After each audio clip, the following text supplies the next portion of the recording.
sommes toujours dans cette direction, dans la croissance en Christ. Et depuis 2 semaines, le Seigneur nous emmène dans la connaissance de Dieu.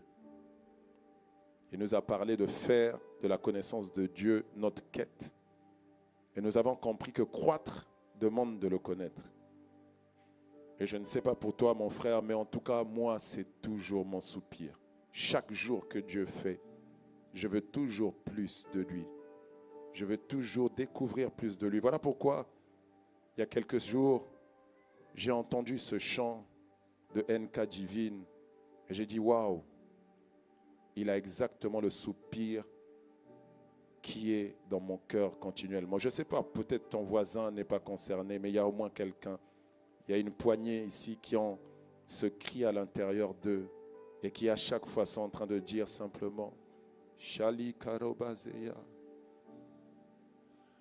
Plus de toi encore,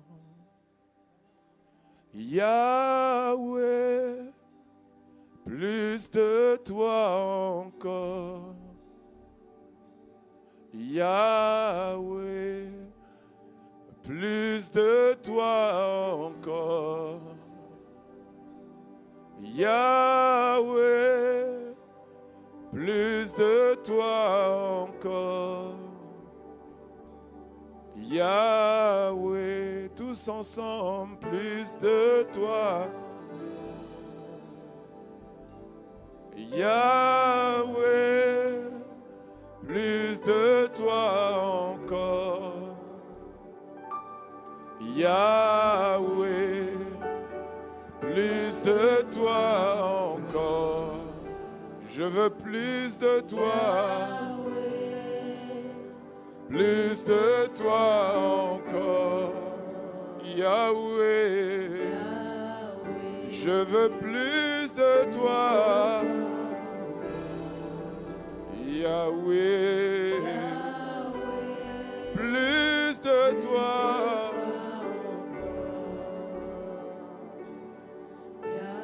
je veux plus de toi, Yahweh, Yahweh, plus de toi, mon seul soupir, à genoux à tes pieds, plus de toi, plus de toi encore, c'est mon plaisir, c'est mon désir, plus de toi, je veux plus de toi,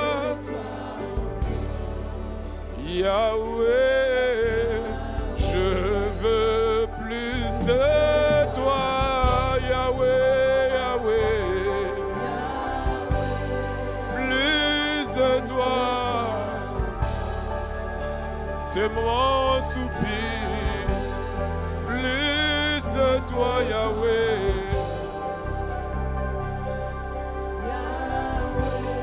plus de toi. Je veux plus de toi, je suis à tes pieds, plus de ta réalité, plus de toi, Yahweh, Yahweh, je t'ai vu hier, et je sais qu'à chaque jour suffit sa peine, voilà pourquoi je soupire, pour plus de toi encore, plus de la divinité manifestée, Yahweh, plus de toi, j'ai soif de plus de toi, je désire plus de toi, je ne veux rien sans toi, Seigneur, je ne peux rien sans toi. Je ne peux rien sans ton amour, plus de toi, Yahweh, Yahweh, plus de toi, plus de ton amour, longueur, la largeur, la hauteur et la profondeur, jusqu'à ce que je sois rempli de toute la plénitude de ton amour. Plus de toi, remplis-moi de plus de toi, de la plénitude de la divinité. Plus de toi,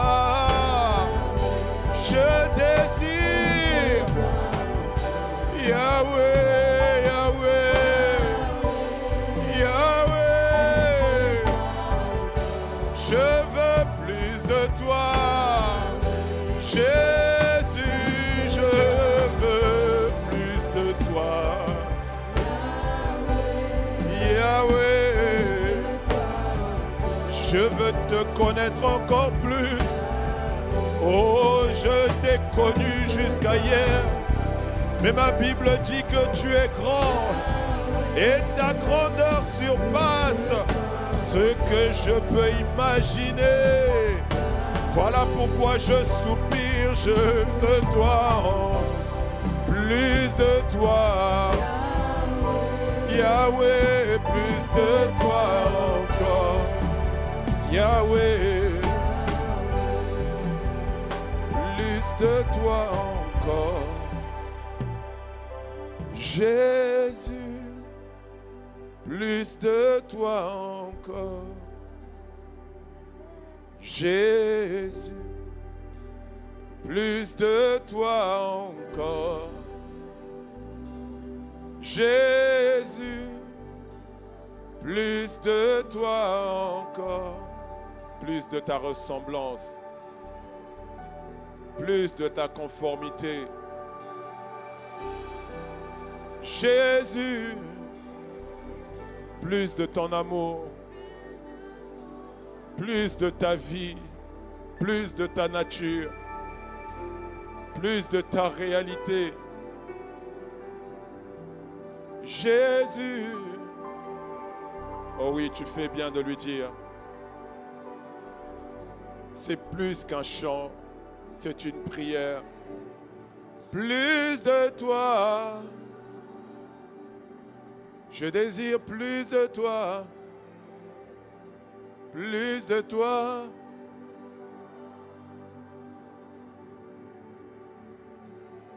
Je veux plus de toi, Jésus, plus de toi.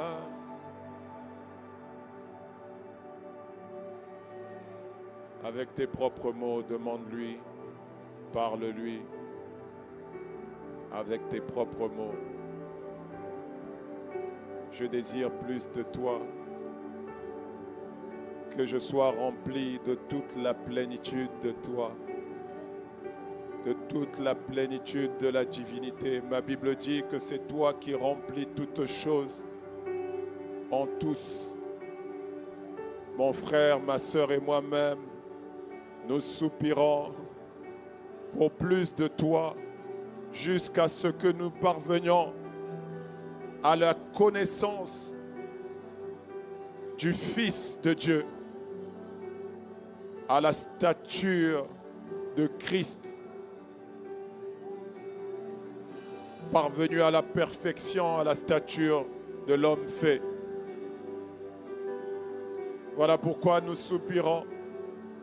Toi qui as la capacité de t'assujettir toutes choses, selon ton bon plaisir, plus de toi.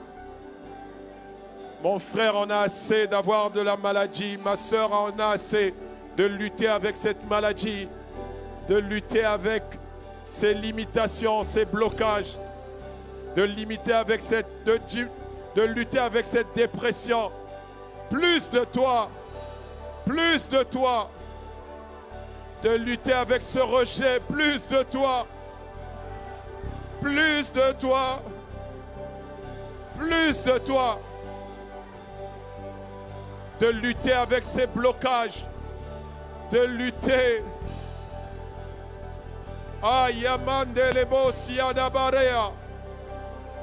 Plus de toi, Plus de toi. Plus de toi. Par ton esprit, remplis-nous de plus de toi. Plus de la connaissance de toi. Il y a des dimensions de la connaissance de toi qui font que nos vies sont changées. C'est ce que nous te demandons. Tu as pu changer Paul qui respirait le meurtre en un agneau doux attaché à accomplir la destinée pour laquelle tu l'as suscité. Ça veut dire que lorsqu'on te connaît plus, on entre dans la manifestation de notre destinée. Comment puis-je te connaître si la maladie est encore mon partage? Comment puis-je te connaître si les défis, les soucis de la vie étouffent encore ma vie spirituelle? Je veux plus de toi. Jésus. Shalia Baradea. Lebrados qui andea pala.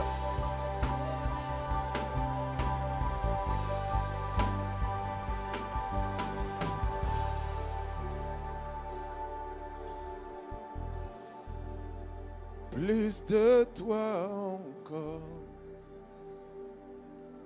Yahweh. Plus de toi encore. Yahweh, plus de toi encore. Yahweh, plus de toi encore. Yahweh, nous t'accueillons en ce lieu. Nous t'apprécions, Esprit de Dieu. Esprit de Jésus présent en ce lieu.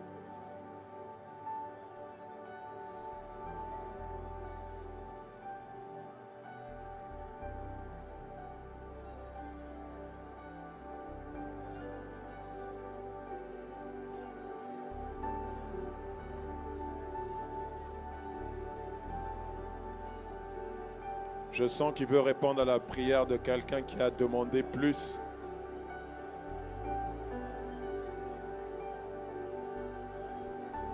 Je vois un déversement. Je vois un déversement dans ce lieu. Je vois un déversement dans ce lieu. Je vois un déversement dans ce lieu. Je vois un déversement dans ce lieu. Je vois un déversement dans ce lieu.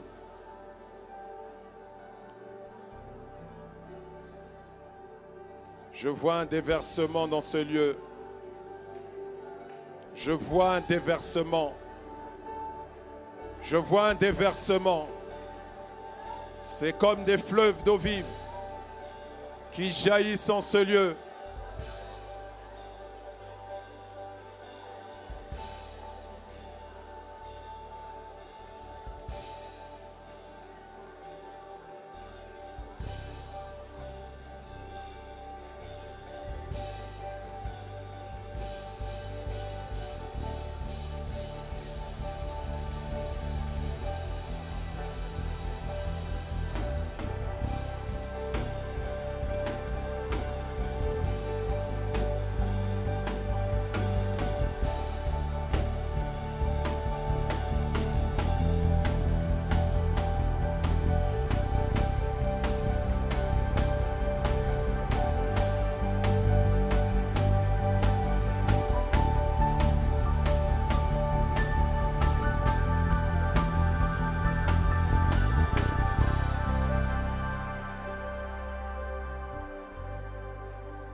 Plus de toi encore, Yahweh. Plus de toi encore, Yahweh. Bienvenue, Saint-Esprit. Bienvenue en ce lieu. Nous te laissons toute la place. Fais ton ministère. Glorifie le nom du Père. Glorifie le nom de Jésus. Selon que le Seigneur a dit que lorsque tu seras venu, tu ne te glorifieras pas toi-même, mais tu le glorifieras parce que tu nous donneras de ce qui est au Père et de ce qui est au Seigneur Jésus. Alors, Esprit de Dieu, accomplis dans nos vies ce que le Père et le Fils veulent accomplir en cette saison. Que chacun de nous reçoive et comprenne ce que tu veux libérer aujourd'hui. Merci pour ta présence. Père, merci pour ton amour répandu en nous par le glorieux Saint-Esprit. Merci pour ta miséricorde. Merci pour ta bonté. Merci pour ta grâce. Nous t'avons ainsi prié avec action de grâce, avec reconnaissance, dans le nom le plus précieux, dans le nom le plus beau, dans le nom le plus excellent, dans le nom de Jésus. Amen, amen, amen. Amen, amen, amen. Dans le nom le plus glorieux, dans le nom le plus excellent, dans le nom de celui qui est assis à la droite de Dieu, nous avons ainsi prié avec action de grâce, avec gratitude, avec reconnaissance. Amen, amen, amen. Amen. Est-ce que tu peux acclamer pour le Père, acclamer pour Jésus le Fils, acclamer pour le Saint-Esprit?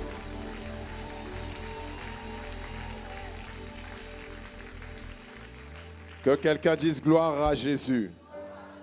Que quelqu'un dise gloire à Dieu. Alors bonjour à toutes, bonjour à tous une fois de plus. Bienvenue dans ce lieu où la gloire de Dieu est présente. J'aimerais que tu te tournes vers ton voisin de gauche et ton voisin de droite et que tu lui dises, mais vraiment, comme je le dis toujours, tu dois parler comme un prophète, c'est-à-dire ce que tu dois dire doit l'édifier, doit construire la personne, doit l'encourager, doit l'exhorter, c'est-à-dire qu'elle doit sortir de là en sachant que là, quelqu'un qui m'a parlé, mais m'a parlé prophétiquement, je connais ma destinée.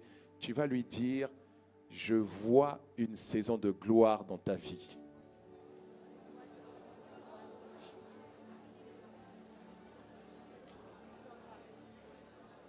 Amen. Alors prenons place dans sa présence. Merci Elevation Choir. Est-ce qu'on peut acclamer pour Elevation Choir? Alléluia.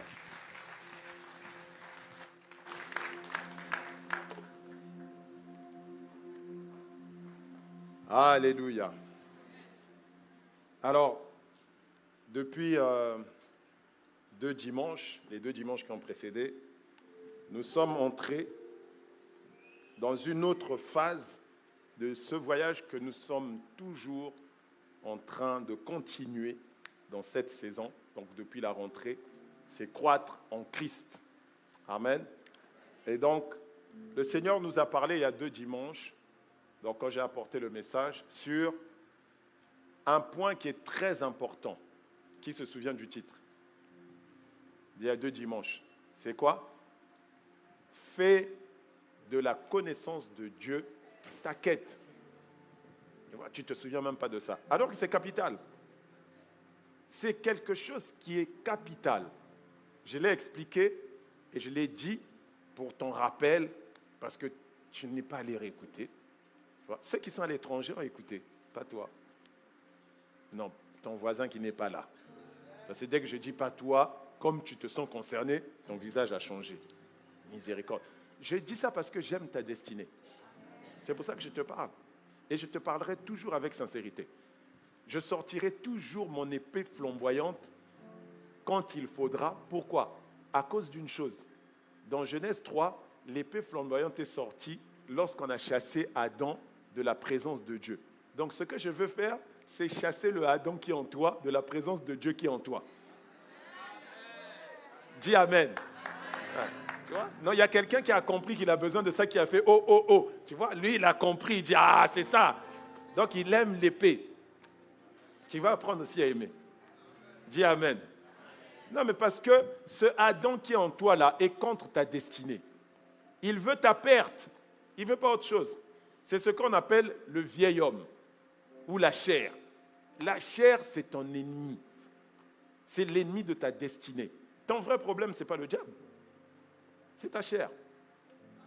Donc, il y a 2 semaines, je disais, fais de la connaissance de Dieu ta quête, ta priorité. S'il y a une chose que tu dois faire chaque jour, c'est chercher Dieu. Chercher Dieu, pourquoi? Pour le connaître. Pas seulement pour faire des prières, pour lui faire des demandes. Non. C'est ça le problème de beaucoup d'entre nous. Ton niveau de connaissance de Dieu, comme je disais il y a 2 dimanches, Dieu est devenu comme la tirette. C'est-à-dire tu vas avec ta carte qu'on appelle la prière. Donc toi, tes prières, c'est la carte requête. Tu vois? C'est pas carte bleue, c'est pas gold. Non, non, non. C'est pas ça. Toi, pour toi, c'est carte requête. Donc tu viens et puis tu tapes ton code là. Requête. Je n'ai pas mon mariage. Seigneur, mon enfant. Seigneur, mon travail. Seigneur, ma promotion. Tu n'as pas remarqué qu'il ne te répond pas. Parce que sa priorité est ailleurs. Dis à ton voisin, sa priorité est ailleurs. Ouais. Tu ne veux pas accepter ça. La priorité de Dieu, et qui doit être ta quête, c'est de chercher à le connaître lui. Et il a dit, le Seigneur lui-même a dit, Jean 17, verset 3, il dit, « Or, la vie éternelle, c'est qu'ils te connaissent, toi, le seul vrai Dieu, et Jésus-Christ, ton Fils que tu as envoyé. » Donc, il a défini ça, la relation dans la vie éternelle, c'est quoi? Je dois connaître Dieu. Et le mot connaître, là, c'est ginosko, c'est-à-dire, on parle ici d'une connaissance intime et personnelle. Depuis Genèse jusqu'à Apocalypse, ça a toujours été le désir de Dieu. Dieu voulait communier avec l'homme, sa plus belle créature, celui pour lequel il a dit, Dieu vit que c'était très bien. Pourquoi c'était très bien? Parce qu'il a dit, enfin, voici un vase dans lequel moi-même je vais venir habiter. Je vais venir demeurer en lui. Et puis je vais marcher à l'intérieur de lui. C'est pour ça que j'étais étonné l'image la dernière fois. Bon, je sais que pour toi qui n'es pas encore marié, tu ne comprends pas quand je disais que Dieu est venu pour faire des bisous avec toi. Mais tu n'as pas compris parce que quand tu es marié, tu comprends que les bisous là, ça veut dire qu'on veut se mélanger, on veut devenir un. Tu comprends? Et c'est pourquoi Paul aussi, en parlant de ça, dans 1 Corinthiens 6, verset 17, il a dit, celui qui s'attache au Seigneur est un même esprit avec lui. C'est-à-dire qu'il est mélangé avec lui. Il a fusionné avec Dieu. Aïe, aïe, aïe, aïe, aïe. Bon, je te comprends. C'est pas grave. Toi, tu ne veux pas fusionner avec lui. Mais c'est pour ça que ça n'avance pas. Et c'est ça le problème. Je l'ai expliqué il y a 2 semaines. Le problème de la majorité d'entre nous, chrétiens, c'est que la seule chose que nous faisons, c'est ce qu'il ne faut pas faire. C'est-à-dire qu'on a développé une relation avec Dieu où on ne cherche pas à connaître Dieu. Ce qu'on cherche, c'est plutôt découvrir quelles sont les promesses de Dieu. Voilà. Donc, si je te sors un fichier PDF là qu'on te distribue, les 150 promesses inévitables de Dieu, tu vas plonger dessus en vitesse. Miséricorde. Mais si je dis, non, cherche Cherche Dieu pour le connaître. Là, les amens ont diminué. Regarde la preuve. Acclame Dieu pour toi. Je sens le cœur d'un assoiffé de Dieu. Amen. Je vous ai expliqué il y a 2 semaines qu'on ne peut pas avoir une relation avec quelqu'un sans chercher à connaître cette personne-là, sans chercher à découvrir quelle est sa personnalité, son caractère. Qu'est-ce que cette personne aime? Qu'est-ce qu'elle n'aime pas? Quels sont ses désirs? Quels sont ses plaisirs? Tu ne peux pas chercher à connaître quelqu'un comme ça. Ceux qui sont mariés, ils ont cherché d'abord à connaître leurs époux, leurs épouses. Bon, toi aussi, entre parenthèses. C'est ça toujours le problème. Tu vois, tu as toujours des époux là, tu ne connais pas ta femme. Ah ouais, tu ne connais pas ta femme.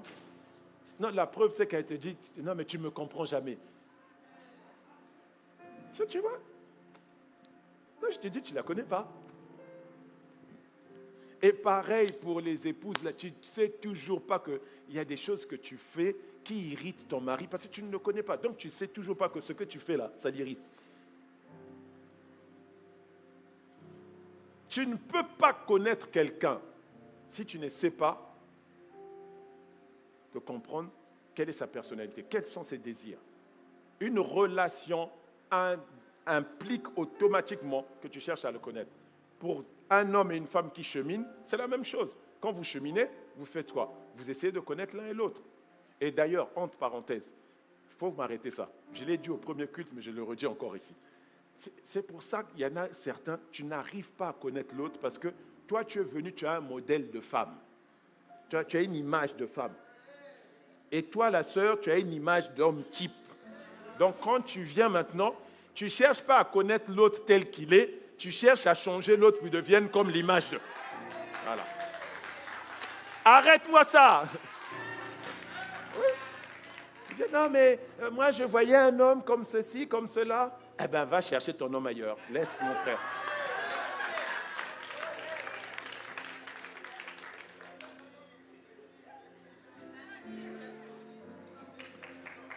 Ma sœur.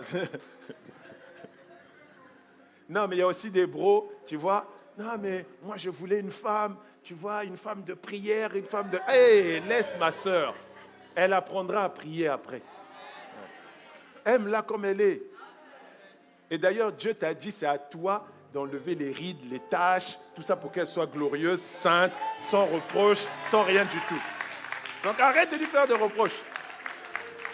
Je fais toujours l'équilibre. Amen. Donc je disais tout à l'heure, quand nous ne cherchons pas à connaître l'autre, quand nous ne cherchons pas à connaître Dieu, c'est là aussi, je l'ai dit il y a 2 semaines, que nous commettons une erreur grave. Parce que cette erreur-là nous emmène maintenant à convoiter les choses. Pourquoi? Parce que tu as multiplié les prières, comme tu ne cherches pas à connaître Dieu. Tu ne sais pas, par exemple, que Dieu ne donne pas certaines richesses à des bébés. Donc toi, tu es bébé et tu veux la voiture.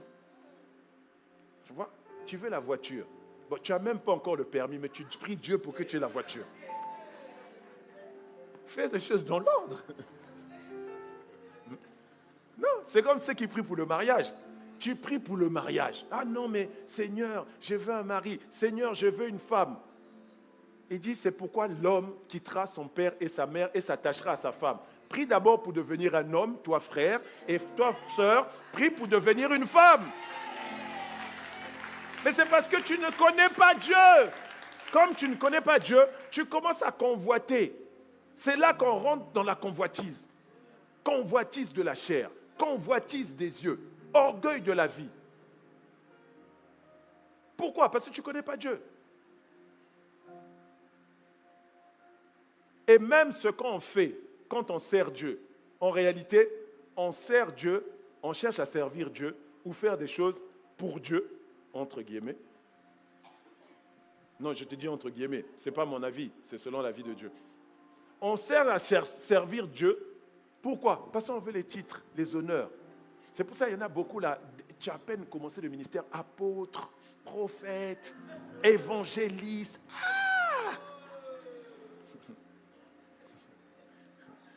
Le modèle que nous avons, c'est Jésus. Ma Bible dit dans Philippiens 2, il est apparu comme un simple homme. On l'appelait Jésus de Nazareth. On n'appelait pas prophète Jésus, apôtre Jésus. On appelait Jésus de Nazareth. Donc, sois toi. Et je nous ai expliqué, il y a 2 semaines, que tout ça ne vient que pour alimenter ton ego. Égoïsme, égocentrisme, vaine gloire. C'est tout. Les choses que tu veux là, c'est juste pour ça. Et tu opères dans le ministère, tu sers Dieu, mais en fait, Dieu ne prend aucun plaisir dans ce que tu fais. Et il a dit, il y a beaucoup qui viendront. Seigneur, on a fait des miracles. Seigneur, on a guéri des gens. Seigneur, on a prophétisé. J'ai donné les numéros de téléphone de 20 personnes. J'ai donné le pédigré, même l'arrière-grand-mère. J'ai vu la date de sa mort. Il dit, je ne t'ai jamais connu. Je ne t'ai jamais connu. Il dit, retire-toi de moi, pratiquant de l'iniquité. Laisse-moi t'expliquer quelque chose là. Tu vois, lui-même, il a donné des adresses. Regarde, même Corneille, l'ange lui a dit exactement où était Pierre. Il dit, il s'appelle Pierre, mais c'est Simon. Donc, il savait en même temps que c'était Pierre et Simon. Donc, il a donné les noms. Et il est chez Simon le tanneur. Hey, quel niveau de détail! Donc, ce n'est pas un problème pour Dieu. Mais il dit, je ne t'ai jamais connu. C'est-à-dire, je n'ai jamais eu une relation intime et personnelle avec toi. Et il te dit, à cause de ça, il dit, retire-toi de moi, pratiquant de l'iniquité. Donc, en fait, quand tu fais les œuvres là, et qu'il n'y a pas de Dieu dedans, pratiquant de l'iniquité. Tu es un inique. Ils sont plus sensibles par ici. Tu vois, quand tu fais les œuvres de Dieu, tu fais les œuvres là, et tu ne connais pas Dieu, tu n'as aucune relation avec lui, tu es un inique. Tu es un inique. Tu fais du bruit et tu n'as aucun fruit. Non, je te l'ai dit, c'est du bruit. Tu vois, il y a un livre qu'on appelle le livre des souvenirs. Tu vois? Tu connais ce livre-là, non? Tu as déjà lu, non? Voilà, le livre des souvenirs. Tu vois, toi, tu vas arriver, et puis quand tu approches là, et puis on appelle ton nom. Et quand on appelle ton nom, on sort le livre, et tu vois les 2 pages, les deux couvertures sont collées. Toi-même, tu te dis, pourquoi c'est collé comme ça? Pourquoi c'est collé? Parce qu'il n'y a rien. Il n'y a aucune page. Donc les 2 pages de la couverture sont collées. Parce qu'il n'y a rien dedans. Pourquoi? Aucune relation intime avec lui. Tout ce qu'on fait pour Dieu et pour lequel ce n'est pas le fruit de notre relation intime et personnelle avec Dieu, tout ça est vain. C'est compter 0 dans les cieux. Ouais. Tu peux faire, tu dis, ah non mais les gens sont tombés. Très bien, gloire à Dieu. Les gens étaient électrifiés. Très bien, gloire à Dieu. Les gens étaient guéris. Très bien, gloire à Dieu. Mais est-ce que ce que tu as fait sortir là, c'est le fruit d'une relation intime et personnelle avec Dieu? C'est ça qui comptera. Mais que cela ne nous arrive pas au nom de Jésus. Amen. Et j'ai expliqué, il y a 2 dimanches, que les disciples ont grandi dans leur connaissance avec Dieu, avec le Seigneur. Ils ont grandi. Ils ont commencé d'abord par celui dont ils ont entendu parler, dans 1 Jean 1, verset 1. Ça a commencé d'abord par la dimension, on a entendu parler de lui. Après, c'était quoi? Celui qu'ils ont vu. C'est pour ça que Philippe dit à Nathanaël, on a vu celui dont les prophètes ont parlé. Après, ça a été la contemplation. La montagne de la transfiguration, par exemple, ils ont contemplé le Seigneur. Ça, c'est une autre dimension aussi. Et puis, il y a la dimension où il dit, et nous, ce que nous avons touché. Donc il y a des réalités de Dieu que tu touches maintenant. Et quand tu touches ces réalités-là, c'est aussi une autre dimension. Donc si eux, ils ont grandi, ça veut dire que toi et moi aussi, on doit croître. Amen. Et c'est ça le titre de mon message aujourd'hui, croître dans la connaissance de Dieu. Amen. Ouais. Tu dois croître dans la connaissance de Dieu. 2 Pierre 3, verset 18, il nous dit, mais croissez dans la grâce et dans la connaissance de notre Seigneur et Sauveur Jésus-Christ. Donc il te dit clairement, tu dois croître. Dis à ton voisin, tu dois croître dans la connaissance de Dieu. Oui, tu dois croître. Tu ne peux pas rester au même niveau. On a tous commencé par la nouvelle naissance en étant des enfants. Dis Amen. Oui, quand tu commences, tu es un enfant. Amen. Mais tu ne peux pas rester enfant. Tu ne peux pas rester enfant. Tu dois grandir. Et c'est pour ça que je disais, il y a 2 dimanches, je disais quelque chose, j'ai dit, tu dois comprendre qu'on ne passe pas de 0 à tout. Okay? Tu ne peux pas connaître quelqu'un du jour au lendemain. Regarde, ta soeur ou ton frère qui est à côté de toi là, ce n'est pas aujourd'hui que tu l'as connu. Aujourd'hui, vous venez, vous voulez vous asseoir au même endroit pendant le culte. Avant, tu faisais ça. Non, c'est peu à peu. Plus tu as commencé à la connaître, plus de l'affection est née entre vous, plus de l'attachement est né, et plus vous allez continuer. Donc, ça te fait comprendre que dans la connaissance de quelqu'un, on doit progresser. Dis Amen. Ouais. Mais tu ne peux pas rester enfant.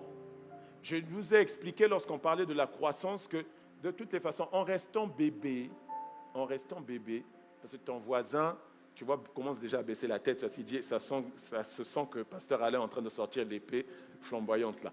En restant bébé, ta vie sera misérable. Ouais. Oh non, laisse-moi aller par ici. Je sens que, je dis, en restant bébé, ta vie restera misérable. Ouais. Je vais t'expliquer pourquoi. Déjà dans le naturel, tu peux constater que pour un enfant, ce qu'il doit manger ne dépend pas de lui. Il ne peut pas choisir ce qu'il va manger. Il ne peut pas choisir ce qu'il va mettre comme vêtement. Voilà. Donc, il y a des privilèges que tu n'auras jamais. Il ne peut pas choisir son école. Il ne peut pas choisir même sa carrière. Il ne peut pas. C'est les parents qui l'envoient à l'école.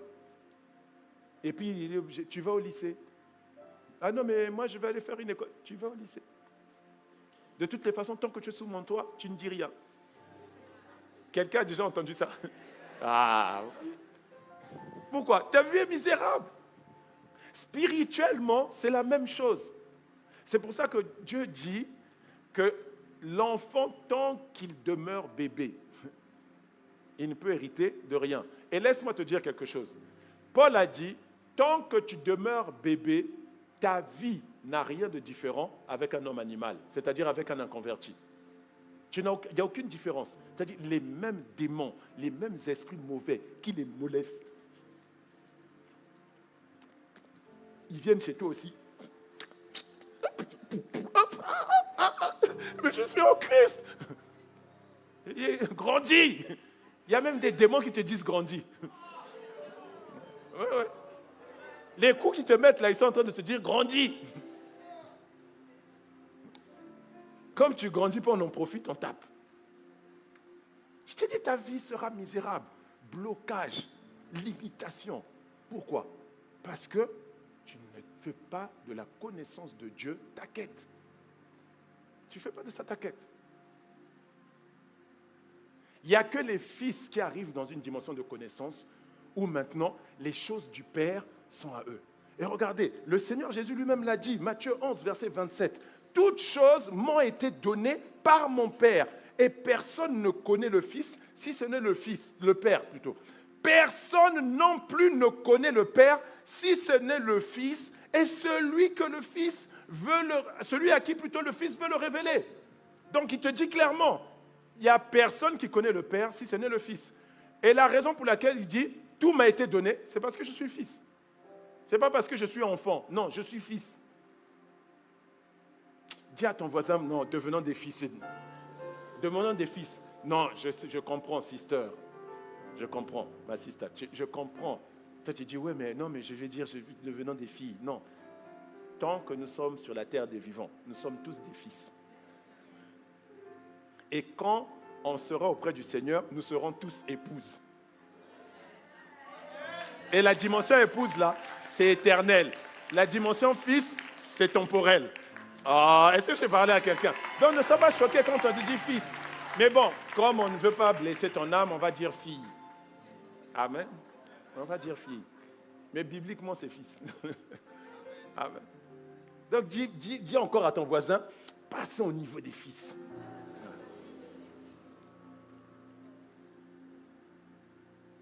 Je vous ai expliqué que la croissance dans la connaissance de Dieu consiste à voir les choses de plus en plus selon la perspective de Dieu. Je dois savoir qu'est-ce que Dieu pense, qu'est-ce que Dieu dit, comment Dieu fait les choses, comment il réagit face à ma situation, face à ma circonstance. C'est ça que je dois savoir. Au lieu de crier, de pleurer parce que quelque chose de grave t'arrive, tu dois d'abord dire, mais Seigneur, toi, qu'est-ce que tu penses de ça? Qu'est-ce que tu dis de ça? C'est pourquoi, il y en a parmi nous, tu es là, non mais je suis attaqué. Je suis attaqué. Ah bon? Attaqué où? Tu sais où tu habites? Tu sais où tu demeures? Dans le livre d'Hébreux, on dit, vous avez eu maintenant accès à la cité de Dieu, à la Jérusalem céleste. Et vous êtes environné d'une myriade de témoins. Les myriades des anges. Et tu dis, on t'a attaqué. Regarde ton grand frère, comment il a parlé quand il était dans ce monde. Il dit, le prince de ce monde, c'est-à-dire leur chef, il vient, mais il ne trouve rien de lui en moi. C'est le langage que tu dois avoir. Est-ce qu'il a dit, je suis attaqué? Non. Il dit, il est venu, il n'a rien trouvé. Donc ça veut dire, si tu es en train d'être molesté, tu es encore bébé. Parce qu'il trouve des choses à lui en toi. Mais ça s'arrête aujourd'hui au nom de Jésus. Qu'est-ce que Dieu pense? Qu'est-ce qu'il dit sur ma condition? On te dit que tu ne peux pas avoir d'enfant, que tu n'en auras jamais. Qu'est-ce que Dieu dit? Il n'y aura ni stérile.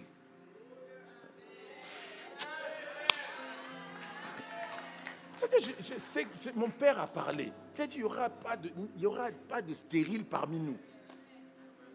Oh. C'est pour ça que tu ne peux pas accepter les verdicts des hommes. On te dit, non, mais tes organes ne fonctionnent plus. Mes organes ne quoi? L'esprit vivifiant qui est en moi revitalise maintenant. Ah, est-ce que je suis en train de parler à quelqu'un? Je sens que ceux du premier culte étaient beaucoup plus sensibles que toi. Ouais. Je suis en train de t'expliquer le langage de ceux qui connaissent Dieu. Quand tu connais Dieu, regarde, laisse-moi te dire quelque chose. Tu vois? Quand la maladie te parle, la chose que tu dois faire, ce n'est pas de subir la douleur.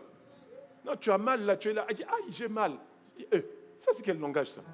J'ai mal. Même les anges sont surpris. Je dis, qu'est-ce qu'il a dit? Je dis, je ne sais pas. Pourquoi? Parce que ce langage, ces mots-là n'existent pas chez eux. Mal, là, ça n'existe pas chez eux. Parce que quand tu dis, guéris au nom de Jésus. Ah, là, il dit, qu'est-ce qu'il a dit? Guéris. Il vient de toucher. Tu vois?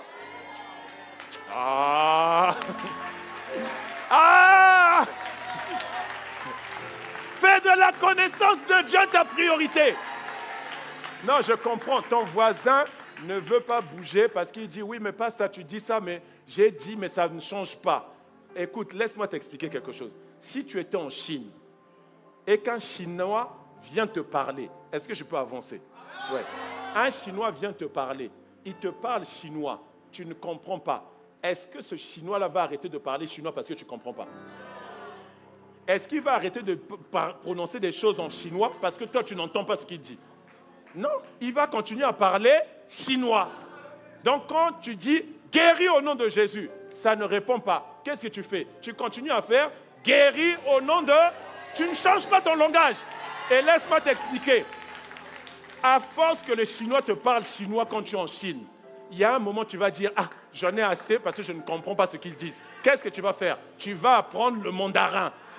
Oui, oui, tu vas apprendre le mandarin pour comprendre ce qu'il dit. Je suis en train de t'expliquer qu'à force de dire guéris au nom de Jésus, guéris au nom de Jésus, la douleur là va apprendre ton langage. Oh, est-ce que je suis en train de parler à quelqu'un ici? Elle va apprendre ton langage. Et quand elle va entendre ton langage, maintenant elle va dire, ah, excuse-moi, il y a longtemps que je n'avais pas compris ça, maintenant je m'en vais. Ah, c'est fini maintenant.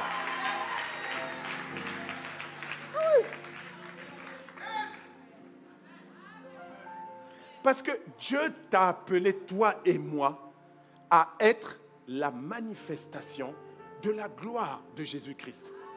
C'est-à-dire la rayonnance, la lumière de Jésus doit briller au travers de toi et de moi. Regarde, laisse-moi t'emmener dans la Bible. 2 Corinthiens 4, verset 6, dans la version seconde 21. En effet, le Dieu qui a ordonné que la lumière brille au sein des ténèbres. Donc là, il est en train de te dire le Dieu que tu as vu qui a parlé dans Genèse. Ok? Genèse 1, verset 3. Le Dieu qui a ordonné à la lumière de briller au milieu des ténèbres a aussi fait briller sa lumière dans notre cœur pour faire resplendir la connaissance de la gloire de Dieu dans la personne de Jésus-Christ. Donc, il a fait ça pourquoi? Pour que les gens puissent maintenant découvrir la gloire de Jésus au travers de toi.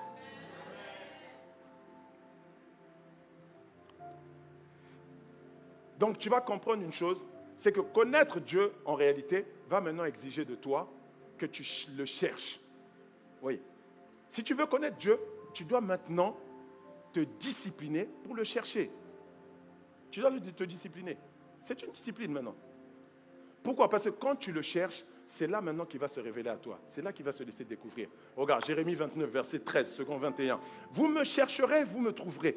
Parce que vous me chercherez de tout votre cœur. C'est ton cœur. Il faut qu'il y ait tout en toi qui dise, Seigneur, je veux te connaître. Aide-moi à te connaître. Je ne peux plus rester ignorant. Ce que j'ai connu hier, même si tu l'as connu, ce que j'ai connu hier, frère, j'ai rendu grâce pour vendredi. J'ai dit, Seigneur, aujourd'hui on est samedi maintenant. Oui, j'ai passé mon temps, j'ai rendu grâce. J'ai dit, maintenant on est samedi.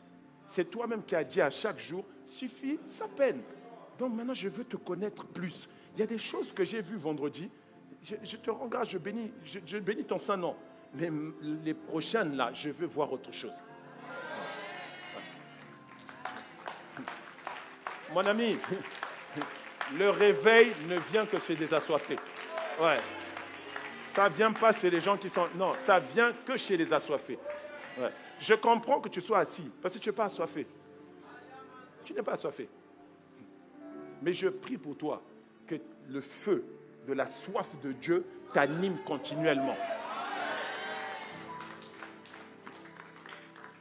Je t'ai dit, c'est donc développer une discipline. Tu dois développer une discipline pour chercher à le connaître. Et quand tu vas développer cette discipline-là, laisse-moi te montrer quelque chose. Il y a 4 niveaux que tu dois atteindre. Il y a 4 niveaux. Le premier niveau, c'est d'abord la connaissance intellectuelle par la parole de Dieu. C'est pour ça que Pasteur Marinel t'a enseigné dimanche dernier sur la nécessité de connaître Dieu par la parole de Dieu.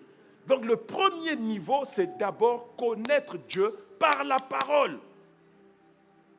Ça, c'est pour avoir la connaissance intellectuelle. Amen? Oui. La connaissance se fait avant tout, d'abord et avant tout, par la parole de Dieu. Ne cherche pas à le connaître autrement. Toi, tu cherches les expériences. Je t'ai dit, Israël vivait les expériences de Dieu, mais ils ne connaissaient pas Dieu. Et la réponse de Dieu à leur réaction, ça a été quoi? C'était de donner la loi de Moïse. Vous allez maintenant me connaître par la parole. Plus de toi encore, Yahweh. Plus de toi encore, Yahweh. Je veux te connaître encore plus. Je vais te chercher pour te connaître plus. Je commence dans les Écritures. C'est là où tu es là avec le Seigneur. Tu dis, Saint-Esprit, je veux te connaître. Je veux connaître le Père. Je veux connaître le Seigneur Jésus. Mais il faut que tu le cherches. Et ce Dieu-là est à l'intérieur de toi. Depuis que le Saint-Esprit est en toi, qu'est-ce que tu connais de lui? Soyons sincères. Qu'est-ce que tu connais de l'Esprit qui est venu en toi? Il est en toi et il a été envoyé par le Père. La promesse du Seigneur Jésus, il dit, il vous enverra un autre consolateur. J'ai prié pour ça, mais il est venu maintenant en toi. La manifestation de sa prière, est-ce que tu le connais? Psaume 119, verset 10, dans la version second 21. Regardez, il dit, je te cherche de tout mon cœur. Pas un peu, de tout mon cœur. Je te cherche de tout mon cœur. Il dit, ne me laisse pas m'égarer loin de tes commandements. Tes commandements, c'est quoi? C'est ta parole. Il dit, je te cherche de tout mon cœur. Et quand je suis en train de te chercher, ne me laisse pas m'éloigner de ta parole. Frère, ce n'est pas un hasard que lorsque tu as donné ta vie au Seigneur, dès le début, tu as dû remarquer quelque chose. Tout de suite, tu voulais lire la Bible. Tout de suite, tu voulais écouter les enseignements. Qui créait ça? C'est le Saint-Esprit en toi. C'est la première chose qu'il a réveillée en toi. Pourquoi? Parce que le Seigneur Jésus l'avait dit, lorsqu'il sera venu, l'Esprit de vérité qui procédera de mon Père, il a dit, il vous enseignera toutes choses. Donc dès qu'il vient à l'intérieur de toi, il a envie de te faire découvrir qui est le Père. Il a envie de te faire découvrir qui est le Fils. Il a envie de te faire découvrir qui lui-même il est. Et ce niveau de connaissance-là va t'emmener à découvrir, premièrement d'abord, qu'est-ce que Dieu est venu faire dans l'homme. C'est ça en fait. Tu cherches à savoir, Seigneur, qu'est-ce que tu es venu faire en moi? Je veux savoir pourquoi tu es venu en moi. Révèle-moi pourquoi tu es venu en moi. Deuxième chose, c'est maintenant, qu'est-ce qu'il est venu faire de toi? Tu veux savoir quelles sont les œuvres que tu dois accomplir. C'est dans les Écritures. Ton voisin, il dit, non, mais oui, mais moi, j'ai du mal avec la lecture de la Bible, donc je préfère l'écouter. Non, je vais te répondre. La troisième chose, c'est, maintenant, qu'est-ce que moi, je dois faire avec lui? C'est là où tu vois maintenant, tu dis, ah, avec lui, nous ferons des exploits.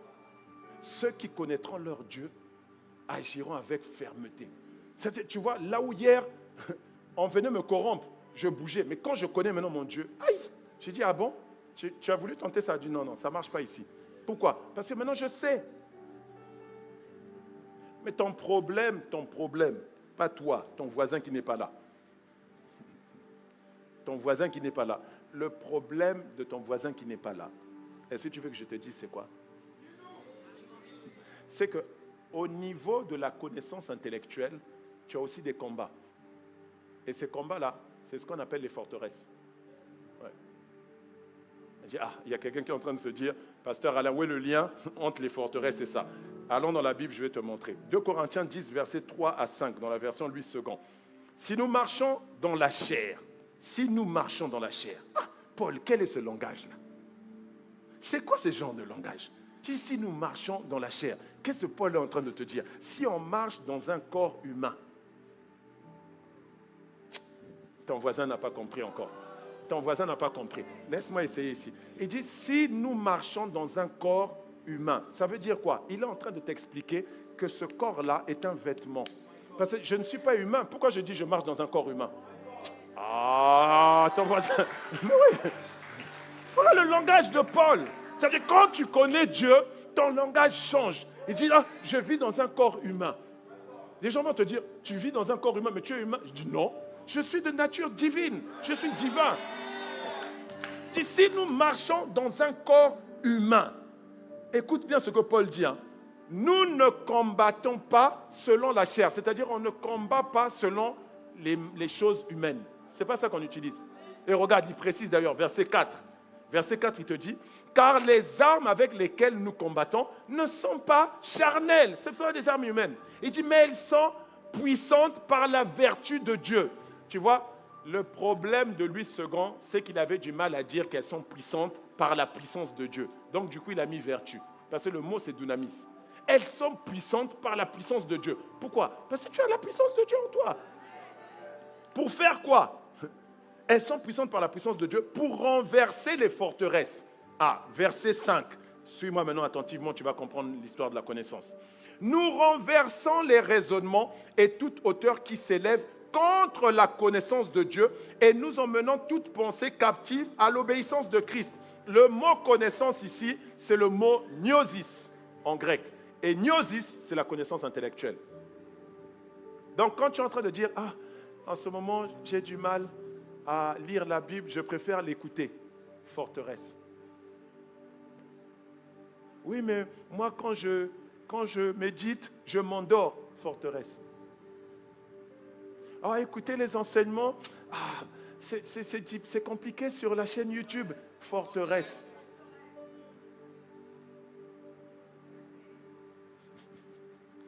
Je sais que tu n'aimes pas ça, mais je sors mon épée. C'est pour ça que tu n'es pas abonné. Tu n'es toujours pas abonné. Pasteur Marinel t'a dit qu'il faut aller écouter. 0. Les femmes, la Caïl est dessus. Oratrice par oratrice. Qui est allé écouter? Qui est allé écouter sur la chaîne? Tu vois, il y a peu de mains. Pourtant, il y a plus de femmes que d'hommes ici. Forteresse. C'est forteresse. Et puis tu veux que ta vie produise quelque chose. Alors quand tu dis ça commence là. Ça commence là. Et laisse-moi t'annoncer une bonne nouvelle. Pourquoi je te dis que tu dois développer cette discipline-là? Regarde, je vais te dire quelque chose. Développe cette discipline parce que la bonne nouvelle, c'est que tant que tu t'exposes à la parole de Dieu, elle produira toujours quelque chose en toi. Ouais. Tu n'as pas besoin d'essayer de comprendre. Ne cherche pas à comprendre. Ah non, mais je suis fatigué ou pas fatigué. Ok, si tu es fatigué, marche en lisant ta Bible. Marche. Et puis, comme tu veux écouter, après avoir lu, écoute encore. C'est-à-dire, expose-toi au maximum. Expose-toi. Et quand tu vas t'exposer, maintenant tu vas découvrir une dimension que la Bible elle-même révèle dans Hébreux 4, verset 12. Elle dit, la parole de Dieu, elle est vivante et efficace. Le mot efficace, là, c'est énergique. Ça veut dire que la parole de Dieu qui entre en toi ne peut jamais rester en toi sans produire quelque chose, puisqu'elle est énergique, elle transporte une énergie. Et cette énergie-là, maintenant il va le décrire, il dit, elle est maintenant plus tranchante qu'une épée à double tranchant. Laisse-moi t'expliquer, ça veut dire quoi? Peu importe la dimension de ténèbres qu'il y a en toi, les limitations, les blocages, les barrières, les rejets, tout ça, peu importe ça. Quand tu as une épée à double tranchant, ça veut dire que tu ne peux pas la saisir avec ta main. Si tu saisis, si la personne tire l'épée, tu vas te blesser. C'est pour ça qu'on dit que la lumière ne peut pas la retenir. Ah, la lumière est apparue, les ténèbres ne peuvent pas la retenir. Donc plus tu es en train de laisser la parole rentrer, puis elle va rentrer. Maintenant, quand elle rentre, elle va maintenant pénétrer la jointure et la moelle. Elle va pénétrer entre esprit et âme. Et puis maintenant, toutes les pensées et tous les mauvais sentiments que tu avais, elle va venir les juger. Donc, à long terme, que tu le veuilles ou pas, si tu te disciplines comme ça, que tu le veuilles ou pas, tu vas voir maintenant les résultats. C'est là où, bizarrement, quand tu ouvres maintenant ta Bible, tu es là, tu ouvres la Bible, et puis pendant que tu es en train de lire, tu dis, Rabakoskapalia, Randoskopaladea, Redoskaba. Qu'est-ce qui s'est passé?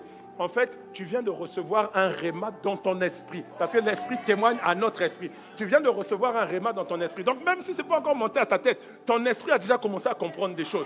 Et puis un jour, pendant que tu es en train de lire, bizarrement tu dis, ah, je n'avais jamais vu ça comme ça. Laisse-moi t'annoncer ce que c'est. C'est ce que Paul appelle l'illumination du cœur. Ah, la lumière est entrée. Maintenant tu comprends. Et à partir de ce moment-là, ton esprit change maintenant d'attitude. C'est-à-dire que quand tu as accepté hier, ton esprit commence à dire non. Ici, ça ne se passe pas comme ça.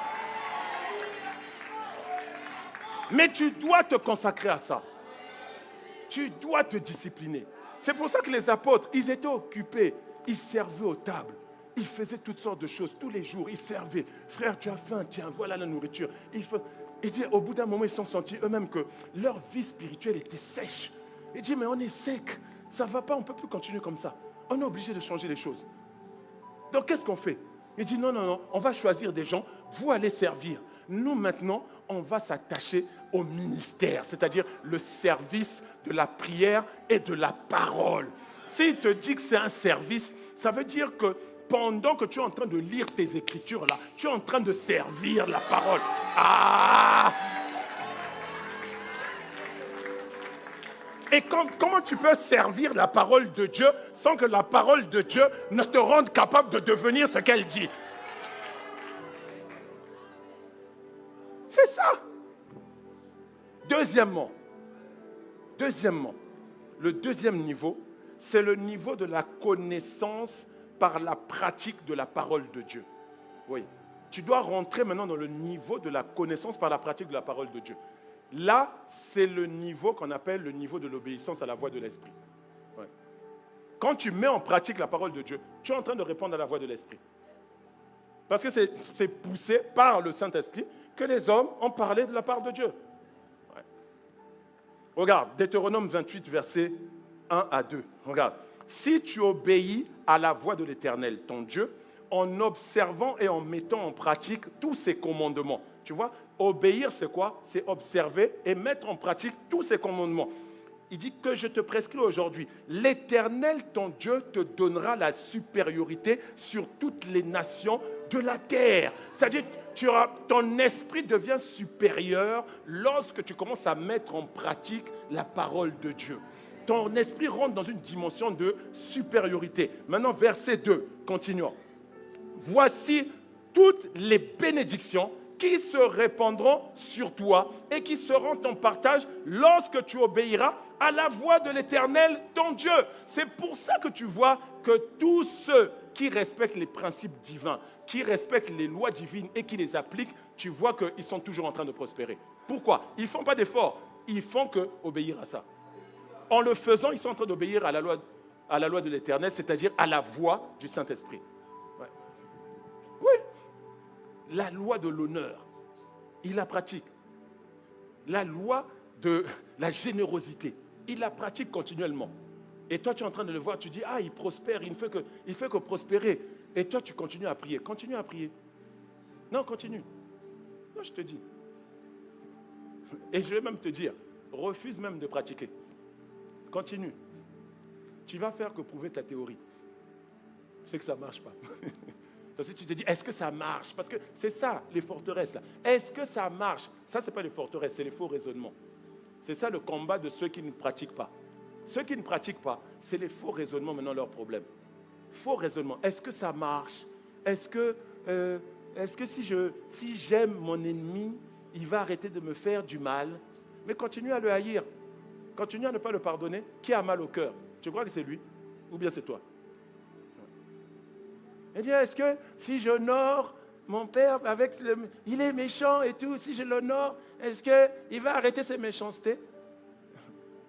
Refuse de l'honorer. Il n'y a pas de souci. Continue. Mais tu n'as pas remarqué que toutes les portes se ferment soudainement devant toi?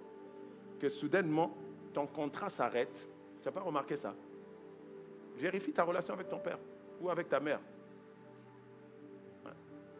Est-ce que je peux avancer? Les combats de ceux qui ne mettent pas en pratique, ce sont les faux raisonnements. Ils se séduisent eux-mêmes par des faux raisonnements. Jacques n'a pas dit que c'est le diable qui les trompe. Non, c'est eux-mêmes. Tu es là, oui. C'est comme le faux raisonnement de remettre à plus tard ce que tu peux faire maintenant. Parce que quand Dieu te dit quelque chose, tu dois réagir par empressement. Ouais. C'est-à-dire que tu dois être comme quelqu'un qui court. C'est pour ça qu'il a dit à Habakkuk, écris la prophétie afin qu'on la lise couramment. Quand on dit couramment, là, c'est-à-dire qu'on la lise en courant. Et la personne qui lit ça doit courir.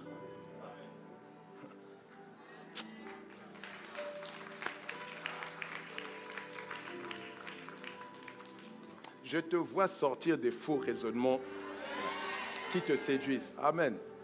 Le troisième niveau, c'est la connaissance par l'expérience de la réalité de Dieu au quotidien. La connaissance par l'expérience de la réalité de Dieu au quotidien. Ça, c'est un autre niveau.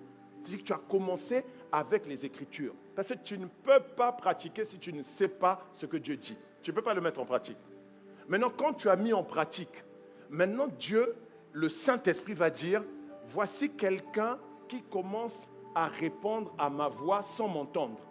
Maintenant, je vais l'emmener vers maintenant des réalités. Il faut qu'elle connaisse maintenant certaines réalités. Et c'est de ça dont Paul parle lorsqu'il prie pour l'église de Colosse. Il prie pour eux, il dit, je demande à Dieu qu'il vous remplisse de la connaissance de sa volonté. En toute sagesse et en toute intelligence spirituelle. Pourquoi? Parce que tu sais que la loi de la générosité te dit, donnez et il vous sera donné. Tu vois? Mais maintenant, quand le Saint-Esprit commence à te révéler les choses, il va te dire, en fait, ça, c'était le niveau du commencement. Il y a un autre niveau. J'ai dit, ah bon? C'est quoi l'autre niveau? L'alliance. J'ai dit, Seigneur, c'est quoi cette histoire d'alliance-là? Il dit, oui, quand tu es maintenant en alliance avec moi, tu ne donnes pas parce que tu attends que je te redonne encore. Non, tu rentres maintenant dans une dimension où on dit, le moissonneur suivra de près celui qui laboure. Ton voisin n'a pas compris. C'est-à-dire, tu n'es pas en train de dire, Seigneur, si je te donne, donne-moi ceci. Non, tu réfléchis maintenant, tu dis, Seigneur, j'ai envie de donner là. Et la semence est déjà arrivée. C'est ça quand le laboureur suit de près celui qui moissonne. C'est-à-dire, avant même la moisson, tu es déjà... C'est-à-dire, quand ça arrive direct, boum, la moisson aussi est arrivée. Ouais. Bon, laisse-moi t'en retirer. Non, ton voisin n'a pas compris. Comme disent l'Écriture, que celui qui a des oreilles pour entendre ce que l'Esprit dit à l'Église, entende. Voilà, donc ça c'est pour toi qui as entendu. Tu as compris qu'il faut... C'est un autre niveau. Abraham n'était pas en train de donner pour que Dieu lui donne. Abraham fonctionnait dans l'alliance. Ouais. Il fonctionnait dans l'alliance. Donc Dieu était engagé avec lui parce que le gars maintenait l'alliance. Ce n'est pas une histoire de je donne et puis je veux recevoir, non. Je t'ai dit, d'ailleurs, ne donne pas. C'est si tu veux savoir, non mais est-ce que si je donne, ça marchera? Ne donne pas, tu auras prouvé que ça ne marche pas. Amen. Tu vois, il y en a qui a dit, toi aussi, amen. Non, là, on ne doit pas du tout dire amen. Tu vois, là, je suis content parce que toute l'assemblée n'a pas dit amen. Donc, acclame Dieu. Non. On ne dit pas amen à ce genre de choses. La connaissance par l'expérience de la réalité de Dieu au quotidien, c'est celle qui t'emmène maintenant à vivre la vie de Dieu. Tu commences à vivre la vie de Dieu. Tu fonctionnes comme Dieu. Ouais. Tu fonctionnes maintenant dans la sagesse divine. Tu vois? Tu commences à vivre d'une manière où tu es entièrement soumis à sa volonté.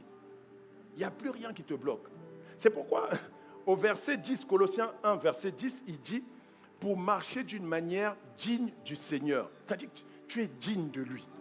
Et puis tu lui es entièrement agréable. Entièrement, pas tu es juste agréable, entièrement agréable. Portant du fruit en toutes sortes de bonnes œuvres. Tu produis du fruit en toute saison. Qu'il pleuve, qu'il neige, qu'il vente, qu'il y ait le désert. Tu es un arbre qui est comme un arbre qui est planté près d'un courant d'eau et qui porte du fruit en toute saison. Et puis il finit en disant, croissant dans la connaissance de Dieu. Le mot connaissance là, c'est la connaissance précise et exacte de Dieu. Donc le troisième niveau, c'est là où tu connais maintenant Dieu exactement. Et tu es capable de savoir que si je fais ça, Dieu va se mouvoir avec moi. Si je fais comme ça, Dieu va venir intervenir.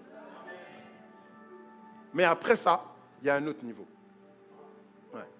Mais déjà ce niveau-là, Paul dit au verset 11, fortifié à tous égards par sa glorieuse puissance. Fortifié à tous égards, ça veut dire quoi? Ton esprit est fortifié, ton âme est fortifiée, ton corps est vivifié. Parce que tu vis maintenant comme Dieu. Tu vis la vie de Dieu. Tout répond maintenant à la divinité en toi. Et le quatrième niveau, c'est la connaissance par l'unité parfaite avec Dieu.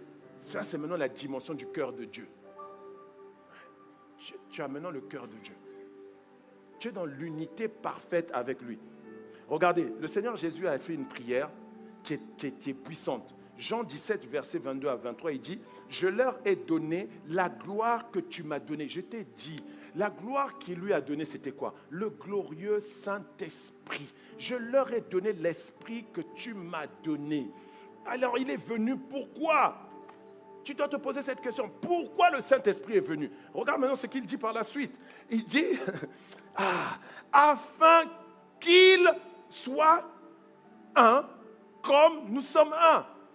Donc, je leur ai donné ça dans le but qu'ils deviennent un, qu'ils deviennent mélangés avec nous, comme moi-même, nous et toi, nous sommes un. Et regardez, je continue. Verset 23. Moi en eux et toi en moi, afin qu'ils soient parfaitement un. Donc, dans cette unité-là, il y a un moment où tu arrives à la perfection de l'unité. Est-ce que quelqu'un me suit? Ouais. Et puis il dit, et que le monde connaisse que tu m'as envoyé et que tu les as aimés comme tu m'as aimé. Laisse-moi t'expliquer, parce que tu ne comprends pas. C'est là où maintenant, quand toi tu arrives, on sait que l'Esprit est arrivé avec toi. Parce que vous êtes maintenant parfaitement un. Quand tu arrives, l'Esprit est arrivé avec toi maintenant. Tu marches, l'Esprit avec toi. Tu vois, tout à l'heure, je t'ai dit au niveau 3, tu fais quelque chose et l'Esprit intervient. Là, c'est plus ça. L'Esprit marche avec toi. C'est là où tu vois le Seigneur Jésus. J'aime trop cette histoire. Marc 3, verset 9, on dit, il donna des instructions à ses disciples afin qu'ils disposent toujours une barque pour lui lorsqu'il prêche. Et il allait prêcher près de la mer. Et pourquoi? Parce qu'il fallait la barque pour qu'il se retire. Mais pourquoi il se retirait? C'est le verset 10 qui nous le dit. Au verset 10, on nous dit, car comme il guérissait beaucoup de gens, tous ceux qui avaient des maladies se jetaient sur lui pour le toucher. Pourquoi? Parce qu'une force sortait de lui. Il n'avait plus besoin de prier, Seigneur, touche-nous. Non, eux-mêmes, ils venaient maintenant, ils touchaient. Ça veut dire que maintenant, la puissance de Dieu était transportée continuellement. La femme à la perte de sang a compris ça. Elle a dit, si seulement je pouvais le toucher. Quand elle a touché, lui-même, il a dit, une force est sortie de moi. Et c'est ça qui fait que les disciples, quand ils ont vu Pierre et Jean, ils ont dit, les gars là, quand ils sont là, l'Esprit est là. Pourquoi? Parce qu'ils avaient vu Ananias et Saphira tomber devant eux alors qu'ils croyaient qu'il n'y avait que des hommes. Ils ont vu que le Saint-Esprit intervenait quand ces gens-là étaient là. Ils ont dit, alors là, non. Prenons les malades, mettons-les là. Maintenant, quand l'ombre va passer,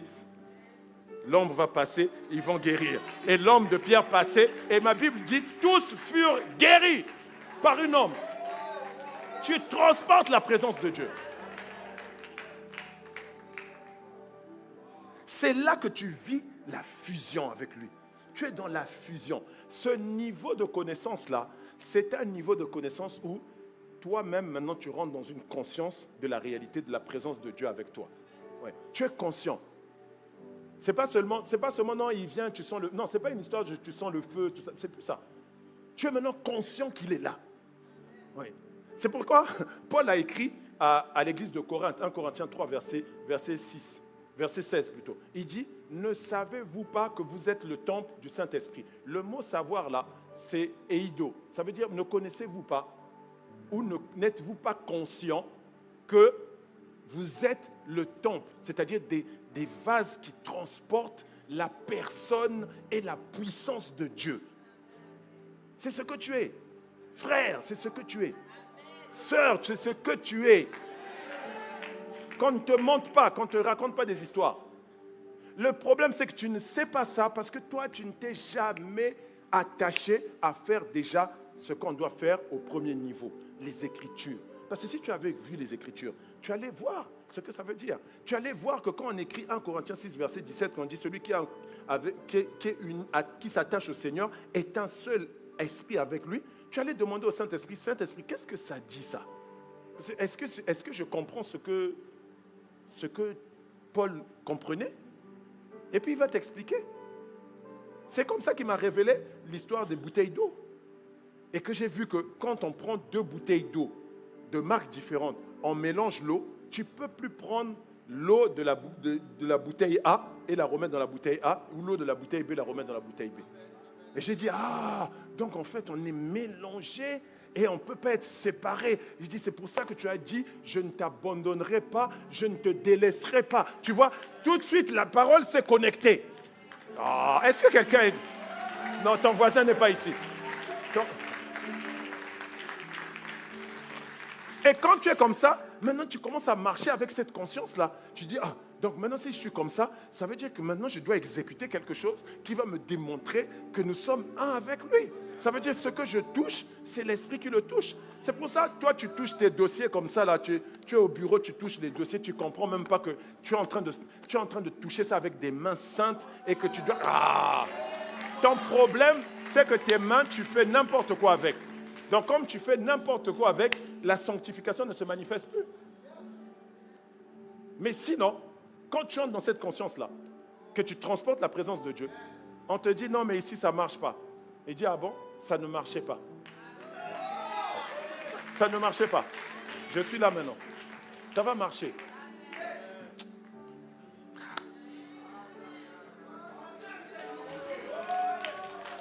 Mon frère, ma soeur, il y a un niveau de soif que tu dois avoir.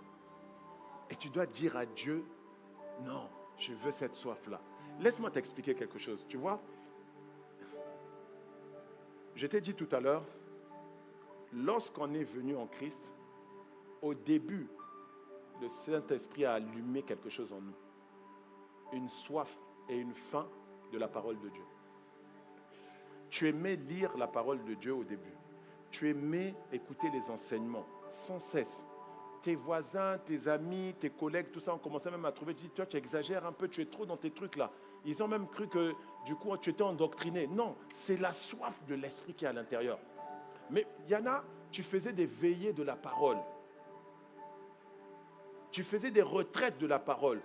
Mais subitement, tu as vu que ça s'est éteint. Pourquoi?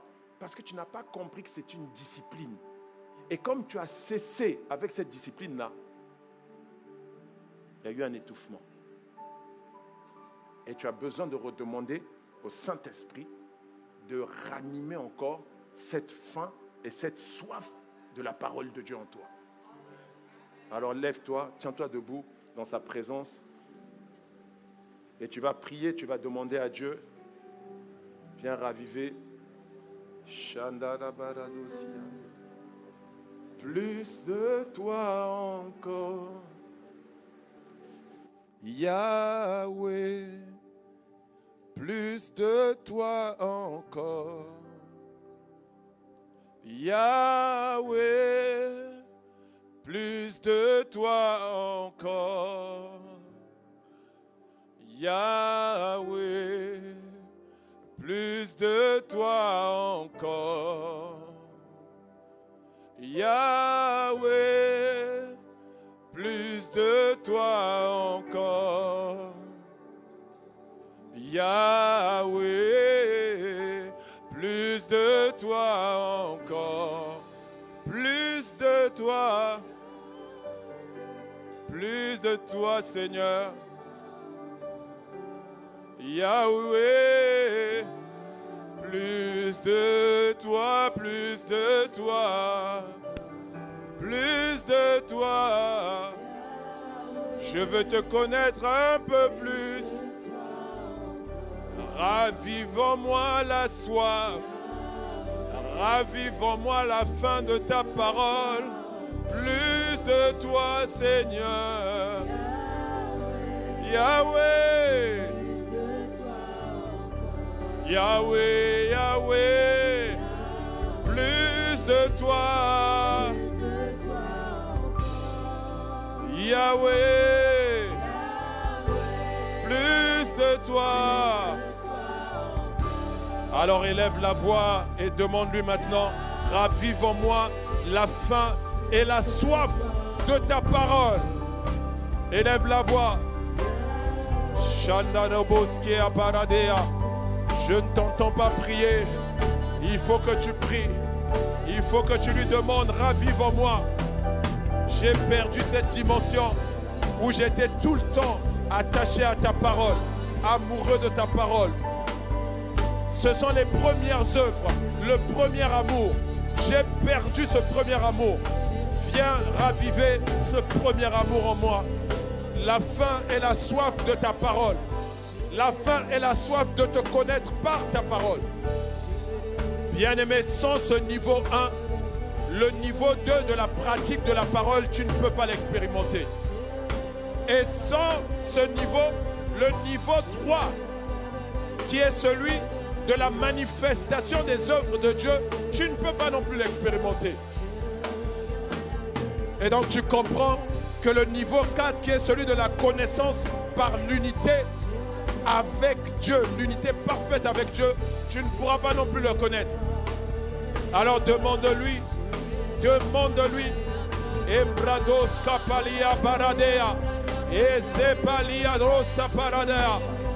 Je demande plus de la faim, plus de la soif de ta parole.